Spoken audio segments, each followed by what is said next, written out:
Representation of set हमने बताया था। रिप्रेजेंटेशन ऑफ सेट में दो बातें बताई थी। There are two types of representation of set.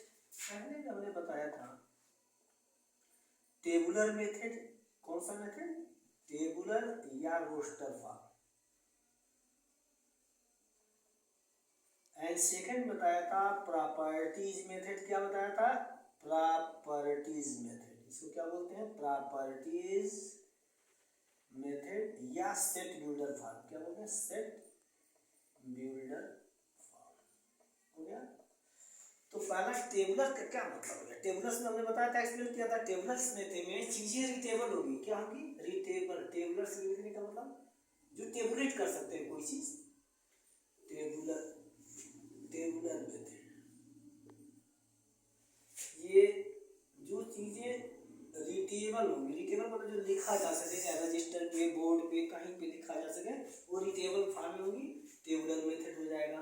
जैसे इसका एग्जांपल है, ये मैं पीछे बताया था कि मैं रिप्रेजेंट करने का तरीका मेरे दोनों है, इसलिए मैं दोबारा बता रहा हूँ। जैसे वावेल्स है तो वावेल्स का जब ई हो जाएगा, आई हो जाएगा, ओ हो जाएगा, यू हो गया। जैसे एग्जांपल्स के तौर पर मैं एग्जांपल लूंगा। एक और एग्जांपल चाहे तो मैं ले सकता हूँ, वीकेंड डे को ले सकता हूँ। जैसे संडे हो गया, मंडे हो गया, ट्यूसडे हो गया, वेडनेसडे हो गया, थर्सडे हो गया, फ्राइडे हो गया, सैटरडे। तो ये सब कर्ली ब्रैकेट में लिखते जाएंगे। ये सब दिखाई दे रहा है, रिटेबल्स है। या roll number less than or equal to 10, ये भी एक सेट ले सकते हैं। ये होल नंबर और ये वीकेंड डे की तरह से हो जा रहा है, तो मैं इसको WN से रिप्रेजेंट कर देता हूँ। अब ये क्या हो जाएगा? 0 1 2 डॉट डॉट 10 तक हो गया। तो जो चीजें ये सेट नंबर्स रखे, ये क्या बोलते हैं? टेबुलर फॉर्म क्या होगा? यानी वो फॉर्म जिसमें एलिमेंट्स या एंट्री रिटेबल होगा, जो दिखा सकता है। आखिर मैथमेटिक्स में इसका नीड क्यों होगा? प्रॉपर्टीज मेथड या सेट बिल्डर का फॉर्म, वो हम देखेंगे। तो सेकंड ज्यादा इंपॉर्टेंट है। हायर मैथमेटिक्स में मैक्सिमम इसका यूज है और बहुत ही ज्यादा, तभी तो इसका जरूरत पड़ा है। तो ये देखो properties method, properties method, properties method या इसी को कहते हैं set builder form. Set builder, इसमें क्या कहते हैं? कोई प्रॉपर्टीज रिप्रेजेंट करते हैं। ये जानने के पहले दो नोटेशन आपको जानना पड़ेगा। पहला का मतलब होता है सच दैट। इस सिंबल का क्या मतलब होगा? Such that. इस सिंबल का मतलब होगा ये यूज करेंगे।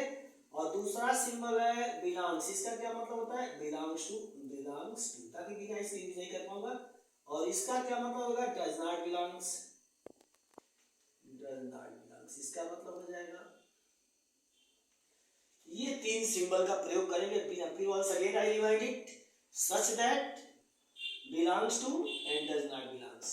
अब इसमें हम कोई भी यही चीज दोबारा लिख करके देखेंगे कि आखिर में इसकी जगह पे शॉर्टकट, यानी बहुत सारी चीजें। अब जैसे लिखे कि ये आकाश में कितने तारे हैं, या किसी के सर पे कितने बाल हैं, या जमीन पे टोटल कितने लिविंग क्रिएचर हैं, ये सब सारे, या अर्थ पृथ्वी में कितने ट्री है, ये असामान्य क्वेश्चन जो भी हमको लिखना होगा यदि ब्रैकेट के अंदर, तो उसमें हम यूज करेंगे सेट बिल्डर। जैसे वावेल्स को ही लिखना हो तो कैसे लिखेंगे? वावेल्स को देखिए, हम दूसरे मेथड से लिख रहा हूँ, सेट बिल्डर फॉर्म से एनालिसिस के लिए बता रहा हूँ। टेबुलर मेथड से लिखाएगा। यही यदि हम ऐसे लिखेंगे सेट बिल्डर फॉर्म से, तो वेयर यूज द वावेल्स, क्या लिखोगे? एक इसके प्रॉपर्टी को एक्स सच दैट, देखिए सच इस पॉइंट का मतलब सच दैट, इसलिए पहले बता दिया हूँ। X such that x is a vowels. क्या लिखा है? X is a vowels. ठीक है, हो गया। और x किससे बिलोंग्स कर रहा है? x वावेल से बिलोंग्स कर रहा है। x है क्या? वावेल्स। अब इसमें सारा आ गया।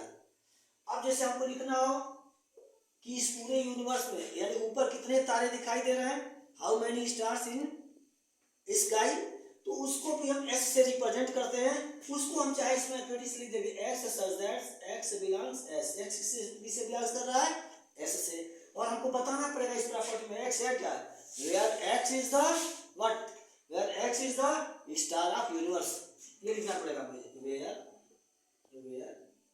x is star of universe. हो गया। ऐसे जितने भी